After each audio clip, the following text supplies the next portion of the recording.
Hear me out. Beyonce killed Jay-Z's mistress, not Jay-Z. And he's covering that shit up for her.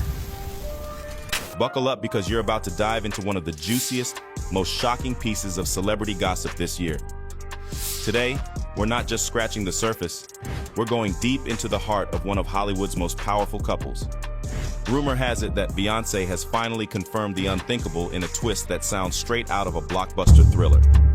In this video, we're uncovering all the dirt, details about Jay-Z's numerous flings, and the murky shadows of their glamorous life. And yes, you heard it right. We're talking multiple mistresses, but the bombshell doesn't stop there. Did Beyonce actually take extreme measures against one of Jay-Z's most notorious side pieces? Stay tuned as we break down the details, explore the implications, and uncover what this means for the Queen Bee and her empire. First, let's kick things off with a little bit of Rita Ora. Rita Ora recently set the record straight on those Becky with the good hair rumors. You can see the potential. When she enters a room, it changes. The first time I truly saw her on stage was at the Cartier event in New York City. To have that sort of stage presence and that sort of energy, the music went off and she still was like more, like she still wanted to go. She jumped off the stage at one point, dancing with the crowd. It was a great moment. It was scary, but it was so exciting. It was like everything was happening at once. You were how old? Just turned 18. Wow. Yeah. And then I moved to Brooklyn. I went from sharing a room with my sister to having my own apartment in Brooklyn, like overnight. What was the advice you needed but didn't get at that point in your life? Don't believe all the promises that people tell you. In a not-so-late interview, Rita Ora talked about the time she got tangled up in headlines as the rumored other woman in Beyonce and Jay-Z's marriage. This whole mix-up came from some unfortunately timed photos that got people talking. Rita made it clear she never had a romantic thing with Jay-Z, her former mentor, during or after their professional relationship. She even shared a funny story about a gift from her friend Katy Perry that helped her shrug off the gossip with a laugh. Remember when Beyonce basically broke the internet back in 2016 with her album Lemonade? That album had tracks hinting that Jay-Z might have stepped out, and suddenly everyone was on the hunt for Becky, the alleged other woman with the standout hair. Rita got caught in the crossfire when she posted a selfie on Snapchat where she was wearing a lemon print bikini top and a necklace with AJ on it, which fans took as clues pointing to her involvement. In the interview, Rita tried super hard to make it all look like it was a coincidence. Rita also shared how she coped during that turbulent time. A good pal, Katy Perry, gave her a cheeky badge that read, "Not Becky," which certainly added a bit of humor to the situation. So, it's clear now, Rita isn't the infamous Becky with the good hair, or so we think. Back in 2016, she tried to squash these rumors in a Vanity Fair interview, expressing her frustration at how disrespectful the accusations were, not just to her, but to women in general, distracting from what should matter most, the music. Rita, who's always looked up to Beyonce, felt these rumors were particularly painful. Rita's journey with Jay-Z's label Roc Nation started in 2008 when she released her debut album. However, after feeling neglected, she sued the label 7 years later, leading to an out-of-court settlement. But Rita Ora is far from being the only side chick that Jay-Z could have had some sort of involvement with. There's also Rachel Roy, and boy did things get spicy with her. As you probably know, just a few weeks ago, Beyonce dropped her brand new album, Cowboy Carter. Beyonce wanted to shake things up again with a brand new era of music. Cowboy Carter is the follow-up to her hit album Renaissance, and it's all about that country life.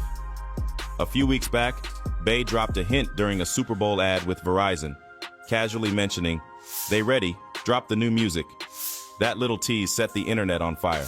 Soon after, she confirmed that her 8th studio album would hit us on March 29th. Remember how Renaissance was mysteriously tagged as Act 1 on her site? Well, the mystery continues, but now with a country twist. Beyonce rolled out a trailer on her social feeds, hinting at a switch to country vibes. The teaser showed her cruising past a sign saying Radio Texas, 100,000 watts of healing power, and a billboard flashing Texas Hold'em, a nod to her Houston roots. It's a full circle moment back to her Lemonade days with Daddy Lessons. and fans were already buzzing about more country tracks when she rocked a cowboy hat and leather bolo tie at this year's Grammys. On her Renaissance tour, she's been all about that Western flair and Southern charm, with lots of horse imagery that seems to shout out to her Houston ties. She's been hinting at Cowboy Carter for a while now, saying it's been 5 years in the making. Born from a not-so-welcoming experience that stuck with her, this album is her way of reclaiming her space. To kick off the album's 10-day countdown, she dropped the cover art on Instagram and shared a bit of the backstory, opening up about feeling unwelcome and how that fueled this album's creation. Feels like we're back in 2016, doesn't it? Years after the whispers started, Beyonce's fans are diving back into Rachel Roy's past with Bey and Jay, thanks to some old affair rumors. Just days before Beyonce dropped her new album, Rachel Roy shared a kind of mysterious quote on Instagram from Albert Einstein. "Stay away from negative people. They have a problem for every solution." In her caption, she mused, "Some people are thrilled by everything. Others just point out every single negative. Which one are you?" Imagine all those folks who doubted Albert's crazy ideas. She went on to say, "Some look to be overjoyed at every turn, every decision, every moment. Others look to be annoyed at every moment, pointing out all negatives that might go wrong. Which are you?" Imagine all of the people that once told Albert he could not try or think anything new. My wish today, may I look to be overjoyed with every moment. May I see the beauty in everyone and in myself. May I only be around those that do the same. This all comes back around because when Beyonce unleashed her bombshell album Lemonade in 2016, with that infamous line in Sorry, "He only want me when I'm not there. He better call Becky with the good hair." A lot of fingers pointed at Roy due to her deep ties with Jay-Z's business and her past with Damon Dash, whom she met while working at Rocawear. The drama peaked when there was talk about Solange being ticked off at Jay-Z, supposedly over his rumored fling with Roy at the 2014 Met Gala. Confusion hit its peak when the Bayhive accidentally went after celebrity chef Rachel Ray instead, mixing up their names. Roy herself added fuel to the fire right before Lemonade dropped. She posted, and later deleted, something along the lines of, "Good hair don't care, but we will take good lighting for selfies or self-truths, always. Live in the light." This really stirred up the Hive. While we may never really crack the case of Jay-Z's alleged mistress, the good hair saga has popped up again with Beyonce's latest release, Cowboy Carter. In a snippet called Dolly P, country legend Dolly Parton chimes in, "Hey, Miss Honeybee, it's Dolly P. You know that hussy with the good hair you sing about? Reminded me of someone I knew back when, except she has flaming locks of auburn hair, bless her heart. Just a hair of a different color, but it hurts just the same." Some fans started cracking jokes on X. Rachel Roy absolutely thought she'd heard the last of y'all in 2016, and yet lowell. However, Becky isn't the only girl or the only name that is on Beyonce's scope. There's also Jolene, and maybe Gwyneth. Back in 2018, Amber Rose, who's both a rapper and internet celeb, dropped a bombshell on the Make Speedy Famous Again podcast. She was convinced that Gwyneth Paltrow was the mystery Becky with the good hair, who she thought might have had a thing with Jay-Z. She pointed out that Gwyneth and Beyonce used to be tight, and then suddenly, you didn't see them together anymore. But Beyonce was still with Jay. I definitely think Gwyneth Paltrow is like Becky with the good hair. I really feel like she's... Give us, what does that mean? I feel like she's the one that was like f***ing Jay-Z. Oh, in real Right? life. Oh, right. Oh, because they were even They were like out. friends, and then like you don't see Gwyneth Paltrow with Beyonce anymore. It just seems like she was the one that was f***ing Jay-Z, and now Gwyneth lost her husband, but like Beyonce's still with Jay. Conspiracy there. Oh, that's... all right. Amber's got all the truth. I've been waiting. I mean, I don't got no... I don't know. Damn. Allegedly. Gwyneth's team was quick to shut those rumors down, calling them completely false. Gwyneth herself even clapped back at a fan who brought it up online, saying, "What? Of course not. That is absurd. Good Lord." The plot thickened when the co-writer of the famous song Sorry, Diana Gordon, stepped into the fray, telling us that as far as she knew, Becky wasn't actually a specific person. She found the whole Who is Becky mystery pretty amusing, given that no one really knew who they were talking about. She said Beyonce might have had her own reasons for the lyrics, but it wasn't about one person in particular. Diana also touched on the phrase, "with the good hair," explaining it was more about addressing colorism within the black community rather than pointing to a specific individual. To her, it was about the stereotype associated with lighter skin and less kinky hair being seen as more desirable.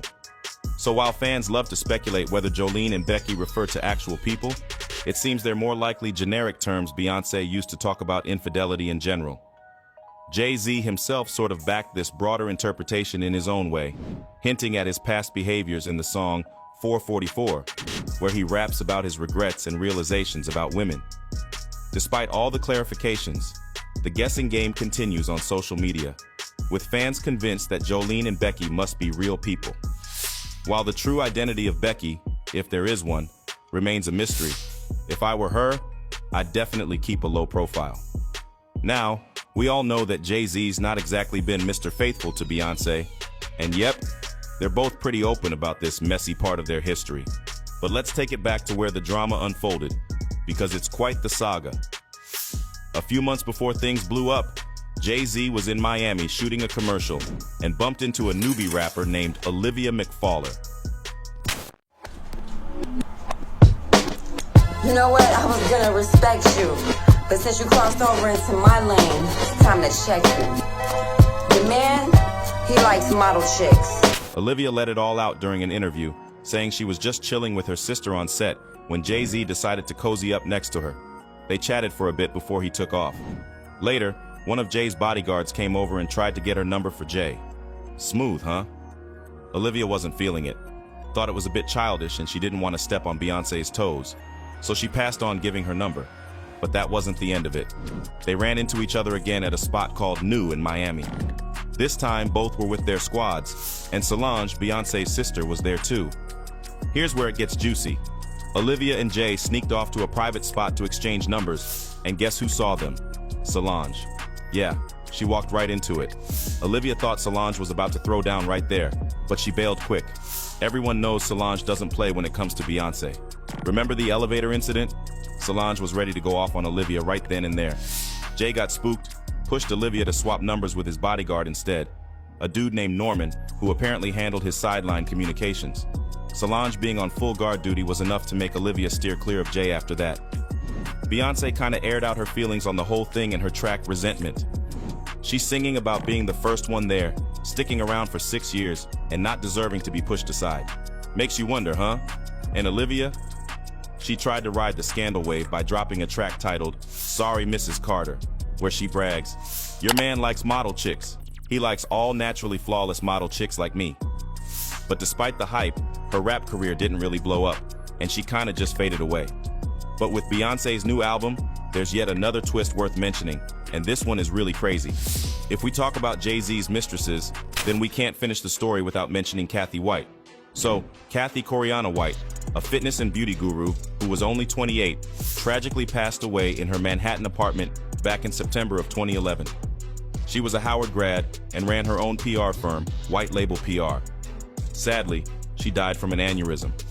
Last year, some gossip sites stirred up drama, claiming she was Jay-Z's mistress after she was seen hanging out with him and some celebs at a club in Vegas. Her friends confirmed the cause was an aneurysm, but it's not clear what type since these can pop up anywhere in the body.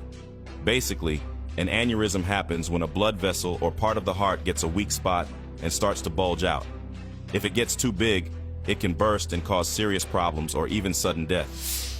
Her death has brought some unwanted buzz around Jay-Z, with some wild theories about a secret child and even crazier Illuminati stuff.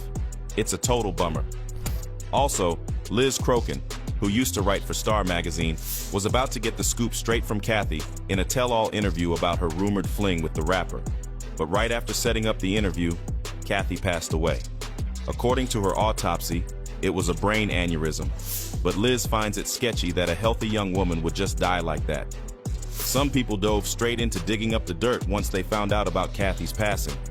Turns out, it might not have been a brain aneurysm like everyone's saying. An NYPD detective let slip that they weren't really sure what caused her death, and they were waiting on the autopsy and toxicology reports.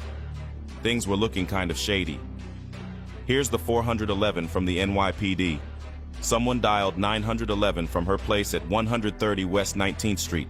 She was feeling awful, so they rushed her to Beth Israel where she later died. It's way too early to chalk it up to an aneurysm. There was talk that she might have been slipped something bad. 2 weeks before her death, a major tabloid hit Kathy up about her link to Jay-Z. She didn't spill much, but she did call Jay afterward, threatening to go public about their affair and wanted to cash in on it. All this just days after Beyonce announced she's pregnant with Jay-Z's kid. And then, boom, Kathy dies under these mysterious circumstances. Could Kathy have been trying to shake down Jay-Z? Who knows? But if they chatted, you bet the cops will be knocking on his door since they're digging deep into her death. A close buddy of Jay-Z was like, no way did Jay have anything to do with her dying. He's got too much on the line, especially with the baby coming. Everybody knows he steps out, but no one would buy Kathy's story. And here's a kicker. None of this autopsy or other intriguing info ever hit the news. Not even a peep in the Inquirer. For many, it still looks like Jay-Z had a hand in her ending. After the Kathy White story went down, people started digging up more and more stuff about Jay and Bey. As it turns out, there might be more to their life than what we can see from when they are in the public. Some claim they've been living separately and just pretending to be a happy family in public. Totally for show. Beyonce's smarter than she lets on and hates being seen as just a pretty voice. There are rumors that Blue Ivy is barely around Beyonce and that she has the nannies doing all the work. Jay, on the other hand, adores her and is obsessed with her not inheriting his looks. But that's just the beginning, and we've got a lot more in store for you. Once again, we're coming back to Cowboy Carter. This is not a country album, it's a Beyonce album. And what we mean by that is, she always put a touch of her life in the music. And perhaps this time around, she really did expose herself and her dark side. See, there is this track called Daughter that got a lot of folks talking and forming all kinds of interesting stories. We'll go through the lyrics of the song and you'll see why people on the internet believe that Beyonce may have just told us about how she took out Jay-Z's mistress this one time. In the first verse, Beyonce sings, "Your body laid out on these filthy floors, your bloodstains on my custom couture's bathroom attendant let me right in." She was a big fan. "I really tried to stay cool, but your arrogance disturbed my solitude. Now I ripped your dress, and you're all black and blue. Look what you made me do." The first couple of lines throw some really sharp sounds at you. Think filthy floor and custom couture. It's like you can hear the anger in each word. And basically, Beyonce had to deal with someone in the bathroom and really showed her what's what. Perhaps Kathy? Let's see what she says next. "They keep saying that I ain't nothing like my father, but I'm the furthest thing from choir boys and altars. If you cross me, I'm just like my father. I am colder than Titanic water." This "but" isn't just bouncing off what others say. It's more like she's filling the audience in on the chatter. She hints that there's a bit of a devilish streak in her and her dad. Kinda makes sense since she is her father's daughter after all. She weaves in that Christian vibe with words like choir boys, altars, father, and cross. And she's totally ready to take down anyone too full of themselves, making them sink like the Titanic. Then, in verse 2, she drops this. "I sashayed my dress, did my best impression of a damsel in distress. This alcohol and smell of regret allured my catch outfit too small to hide my scars. Feeling bottled up like bottle service broads. How long can he hold his breath before his death?" Again, we see that someone else is dead here, but we're not quite sure whether this is real life or just fantasy of Beyonce's mind. However, safe to say this song has a pretty dark vibe. It's got religious terms sprinkled throughout as well. The song dives into her darker fantasies, laying bare the gritty thoughts she might have, especially when she's been drinking or smoking. She's not actually done these things, but she's definitely opening up about the darker corners of her mind. In the song, she talks about taking down both a man and a woman, and that is exactly what got the people wondering. Who are the victims? It sounds like she might be dealing with violence aimed at her first, trying to cover up the abuse. And just like those bottle service girls who face harassment, she seems to channel their struggle and fights back in her way. The track is titled Daughter, though she never actually says the word. It's more about her reflecting on herself in relation to her dad. But there's also this undercurrent about what her dad was like. Growing up with him probably left a heavy emotional imprint on her. Through her own actions in the song, she seems to be shedding light on the kind of man her dad was, painting a picture of how that shaped her. All right, folks, that wraps up our deep dive into the whirlwind of rumors and drama surrounding Jay-Z and his alleged escapades. It's been quite the ride with stories of close calls, secret exchanges, and a protective sister ready to throw down to defend her family. Beyonce, as ever, remains the queen of grace under pressure. channeling her feelings into powerhouse ballads that speak volumes. As we've seen, navigating the high seas of celebrity life comes with its share of storms, and sometimes it seems like Beyonce might just be clearing the deck in her own unique way. Whether it's through her music or through the fierce loyalty of family, one thing's clear: Jay-Z's mistresses might want to watch their backs. Because if the rumors hold any truth, crossing Beyonce could be the last thing they ever do.